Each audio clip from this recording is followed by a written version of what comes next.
to the Cinema Gold Show with your host, Larry Leese. From the small screen to the big screen, we cover all the latest entertainment news. Join us on your favorite podcast platform or on YouTube every weekday. Welcome to an all-new episode of Classic Rewind on the Cinema Gold Show.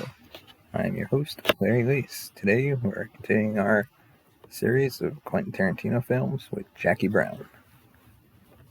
Let us know what you think about this film by sending us a tweet at Cinema Gold Show, or find us on Instagram at the Cinema Gold Show.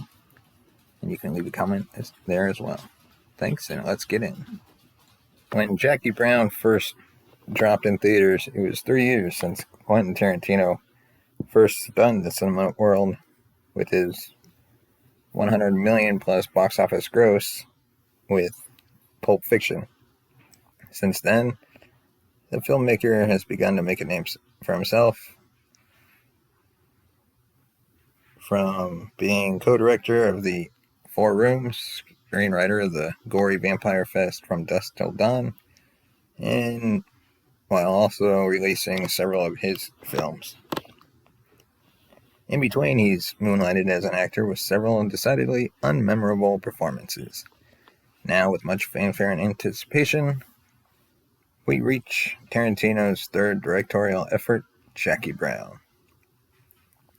While this motion picture, adapted from Elmore Leonard's novel Rum Punch, offers solid entertainment, those expecting another bravura outing from Tarantino will leave theaters disappointed. For the most part, Jackie Brown is a pretty ordinary crime movie. The story, which starts out slowly, develops into a twisty affair with double crosses and triple crosses, and the movie is littered with occasional Tarantino trademarks: witty dialogue, unexpected gunfire, 70s music, close-ups of women's bare feet. Yet for all that, the production is something of a letdown. The sheer in-your-face exuberance that marked Reservoir Dogs, and especially Pulp Fiction, is absent. The mostly straightforward chronology of Jackie Brown doesn't match up favorably to the non-linear style of Tarantino's previous efforts, an approach that added tension and edginess to the narratives, and there aren't nearly as many deliciously offbeat conversations this time around. There's a Samuel L. Jackson monologue about guns, a Jackson-Chris Tucker argument regarding the merits of hiding in a car trunk, and a Jackson-De Niro exchange that recalls some of the Jackson-Travolta material from Pulp Fiction. But that's about it. Jackie Brown's lone innovation is its presentation of a crucial sequence from three different perspectives. This isn't exactly an original technique. It's been done numerous times before. Most famously, and I apologize, I'm butchering their name, Akira Kurosawa's Rashomon, and most recently in Edward Zwick's Courage Under Fire. However, while in those two movies and others, there was a legitimate plot reason for the multiple points of view, Tarantino's purpose for using it appears to be because it's unconventional. Had the scenes in question been shown from only one of the three vantages, nothing would have been lost. As a result, this aspect of the film is little more than a curiosity. For the second film in a row, Tarantino is attempting to revive the career of a 70s icon. This time around, instead of John Travolta, it's Queen Pam Grier. Foxy Brown has become Jackie Brown.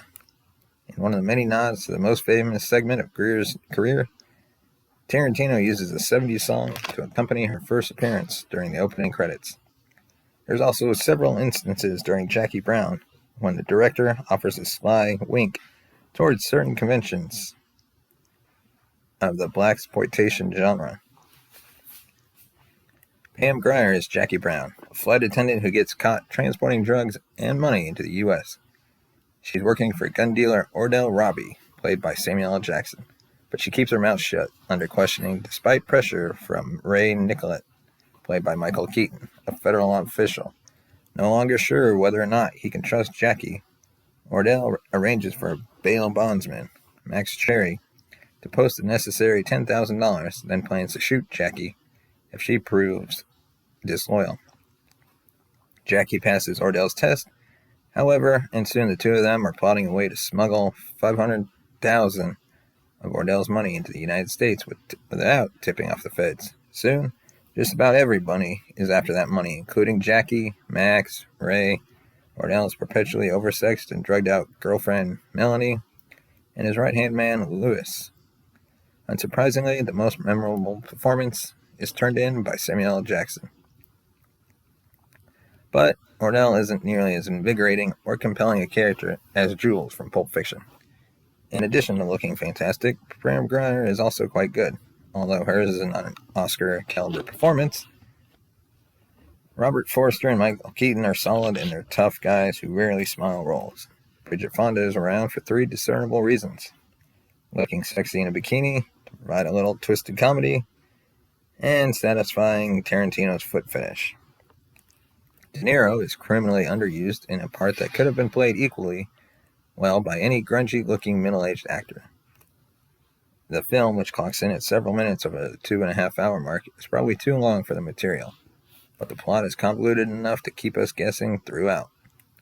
Although the payoff is a letdown, Tarantino keeps things moving along nicely with a heavier dose of humor and less violence than in Pulp Fiction.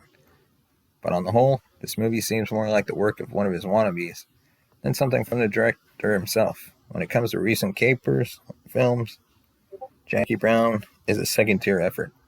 It's an entertaining diversion, but not a masterpiece, and certainly was not an Oscar contender at the time. And that's all we have for this week on Classic Rewind, where we review Quentin Tarantino's popular films. Let us know your thoughts about Jackie Brown. And were you a fan of the movie? Did you like it? What did you dislike about it? What did you like about it? Let us know on Facebook at The Cinema Gold Show, or send us a tweet at Cinema Gold Show. Thanks for listening, and we'll see you next time.